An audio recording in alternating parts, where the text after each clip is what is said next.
Hello students, once again welcome back to English Literature Classroom. Today I am going to discuss the remaining part of the chapter The Dusk by Saki. Before starting, let me recap a little.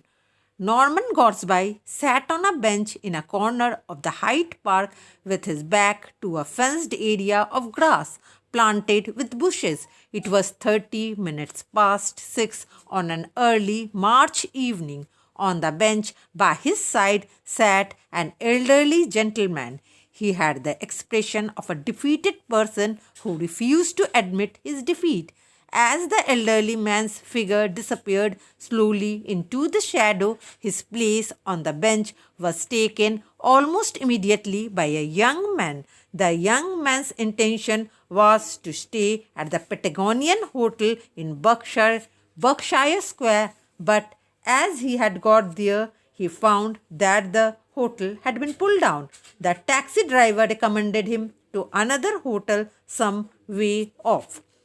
After settling in a new hotel, he went to buy a soap. He went out to buy a soap. Soon he realized that he did not remember the name of the hotel or even the street it was in. Clear? And this is the reason that he could not find out the hotel. Come on, let's start from page number 90. After telling the story, there was a meaningful pause after the story had been told. The young man stopped, telling anything. I suppose you think I have made up an impossible cock and bull story for you, said the young man. After pausing a little, the young man told Gortsby that I think you are thinking that I am telling cock and bull story. Now, what is cock and bull story? It is story that is unlikely to be true but is used as an excuse. You are thinking that, the young man is telling to Gortsby, you are thinking that I am making this story as an excuse. Now, Gortsby is replying, look what Gortsby is telling. Not at all, impossible, said Gortsby. Means I am believing your story carefully. I remember doing exactly the same thing once in a foreign city. Now, Gortsby is telling that even he did exactly the same thing once in a foreign city. On that occasion, there were two of us. On that occasion, Gortsby was not alone. Another man was with him. There was two of them. Luckily, we remembered that the hotel was on a sort of canal. Luckily, we remembered that the hotel was on a sort of canal. Now, Gortsby remembered where was the hotel? Near a canal. So, when we came across the canal, we were able to make our way back to the hotel. Now, when they came across the canal, they could find out the hotel because Gortsby was lucky to remember that the hotel was near a canal.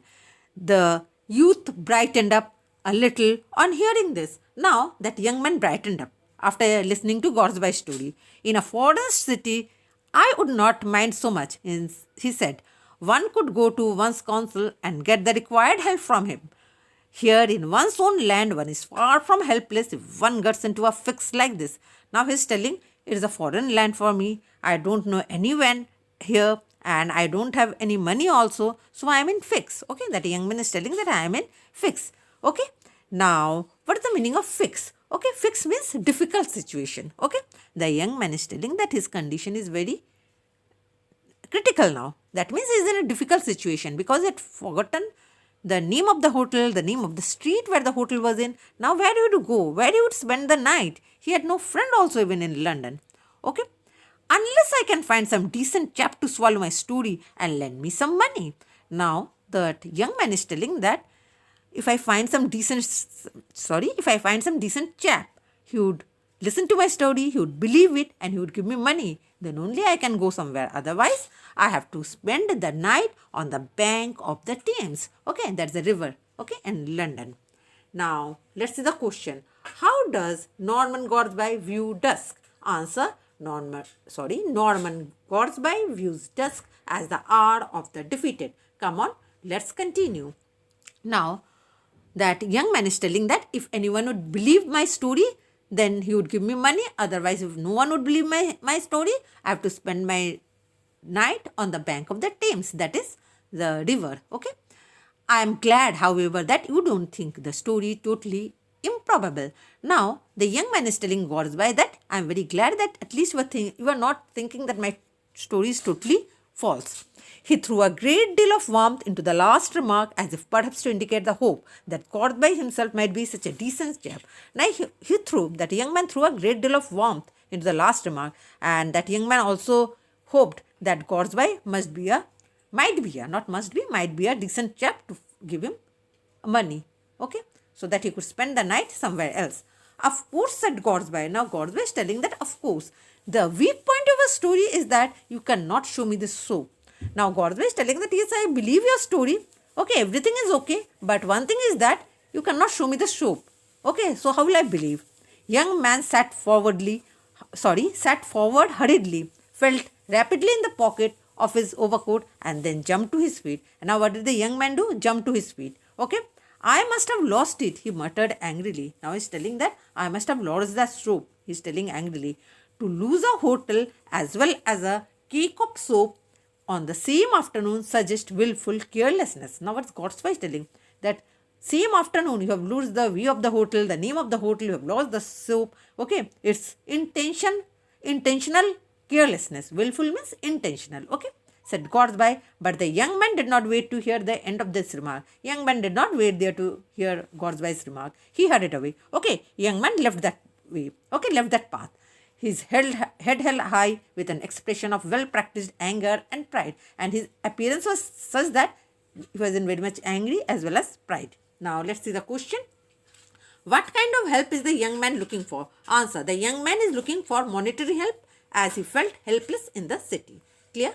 Come on, let's continue. It was pity, thought Gortsby. Now that young man went away. Now Gortsby is telling. It was pity, thought Gortsby to himself. Now he is thinking himself. Gortsby is thinking himself. The bit about going out to buy one's own soap was the one convincing part of the whole story. Gortsby is telling that only the convincing part of the story is that soap. And yet it was thus that little detail that brought him to grief. If he had that brilliant forethought to provide himself with a newly brought cake of soap, he would have been a genius in his particular profession. Now Gortsby is telling that if he could have sewn that soap, then he would have been genius in this profession. With those thoughts, Gortsby rose to go. Now Gortsby also rose to go away. As he did so, he gave a cry of surprise and anxiety. As Gortsby rose to go, he gave a cry of surprise as well as anxiety. Okay, why? Because lying on the ground by his side of the bench was a small packet. Because over there he saw a small packet. It was a newly brought cake of soap. It had obviously fallen out the young man's overcoat pocket. Now Gortsby is thinking that the soap might have fallen from young man's overcoat pocket when he threw himself down on the seat. In another moment, Gortsby was rushing along the half-dark path, anxiously looking for that young man. Okay, now Gortsby was looking for that young man. Clear? Let's see the question. Name the place the young man was supposed to stay. Answer. The young man was supposed to stay at Patagonian Hotel. Let's continue. Okay, now Gortsby was trying to find out that young man because he wanted to give the soap. He had nearly given up the search. He could not find out that man. Okay, he nearly gave up the search when he caught sight of that young man. Okay, at last he caught sight of that young man standing uncertainly on the border of the road. Okay, where he was standing? On the border of the road. Clear? Evidently trying to decide which way to go. Now over there that young man was standing and trying to think out which way he would go. When Gortsby called him, he turned safely to the expression of challenge.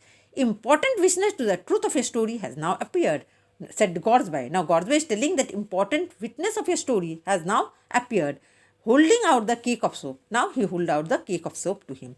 It must have been slipped out of your overcoat pocket. Okay, now what is Gortsby telling? Gortsby is giving him the soap and telling that this soap might have fallen from your pocket. Okay, the Gortsby is telling to that young man. I saw it on the ground after you left. Okay, after you left I saw this soap on the ground. You must excuse my earlier disbelief. Now, Gortsby is also telling that please excuse me because earlier I disbelieved you. But now, as I found the soap, I am believing you. And now, he also gave a loan of sovereign to that young man. Okay, sovereign. Now, what is the meaning of sovereign? Sovereign means a British gold coin worth £1. Okay, it's a British gold coin. It's a British gold coin worth £1. And now it is rarely used. Okay, now Gortsby gave a sovereign to that young man. Okay. Now let's see the question. What happened to the Patagonian Hotel? Answer. The Patagonian Hotel had been pulled down. Let's continue. Now the young man replied by taking the coin hastily and pocketing it. Now young man took that coin and kept it in his pocket. Here's my card, said with my address, continued Gortsby. Now Gortsby is telling that here's my card. Okay, you can return the money any day of this week. This money I'm giving you because you are now helpless. You don't have anywhere to stay. So with this money you can stay anywhere. But when you will get your money back, you will return me this money. Okay, when you get everything back, you will return to me. And here is the soap. Don't lose it. And he's also giving that soap. Okay, it has been a good friend to you. Okay, Gortsby is telling all this thing. Okay, now Gortsby thought that young man is telling all correct, and therefore he gave him a loan. He thought that when that young man would get back everything, he would return his money. Therefore Gortsby also gave him his card. Clear? Lucky things of finding it, said the youth. Now young man told that very lucky you are that you got back this soap, and then as if finding it difficult to speak, he uttered a word or two of thanks. Now that young man uttered a word or two of thanks and hurried away in the direction of Knightsbridge. Okay, in which direction he hurried away? In the direction of Knightsbridge. Let's see the question. What was the weak point of the young man's story? The weak point of the young man's story was that he could not produce the soap. Clear? Let's continue. Poor boy, he nearly broke down, said Gortsby. Now Gortsby told that poor boy. I am not surprised it must have been such a great relief to him. Now Gortsby is telling that man, he had given one sovereign to that man, he had returned him back the soap. It must have been a great relief to that man. It's a lesson to me not to be too clever in judging people by circumstance. Now Gortsby is telling that I have got a great lesson. From next time onwards, I will not judge people by circumstance. I will try to believe people. Okay, because this man, he had disbelieved. Okay. Now, as Gortsby walked back to his seat in the park, he saw an elderly gentleman looking and feeling with his hand beneath the bench and all around it. Now, Gortsby returned to the same place where he was sitting, and over there he found that man. That man's means that elderly gentleman. Okay, that previous man who was sitting over there, not this young man, that elderly gentleman. Gortsby recognized him, okay, as the man who had sat there before the young man. Okay, Gortsby recognized that this man was sitting there before that young man. Now Gortsby asked that man a question. Have you lost anything? Because he was finding something. Okay, now Gortsby asked that man, have you lost anything? That man replied, yes sir, a cake of soap. Okay, now that elderly gentleman told that he had lost a cake of soap. Okay, what does it mean? It means that the elderly gentleman had lost that soap. Okay, and Gortsby by mistake given that soap to that new man. New man means that young man. Okay, that means that young man was a fraud. He was a cheater. Okay, he had cheated Gortsby and he had also taken one sovereign from Gortsby. Okay, now this chapter is completed, and let me tell you the question. The question I have given: what had the elderly man lost? Answer: the elderly man had lost a cake of soap. Okay, once again I am repeating: the elderly man had lost a cake of soap. With this, I am concluding this video. In my next video, I am going to bring something new. Until then, goodbye.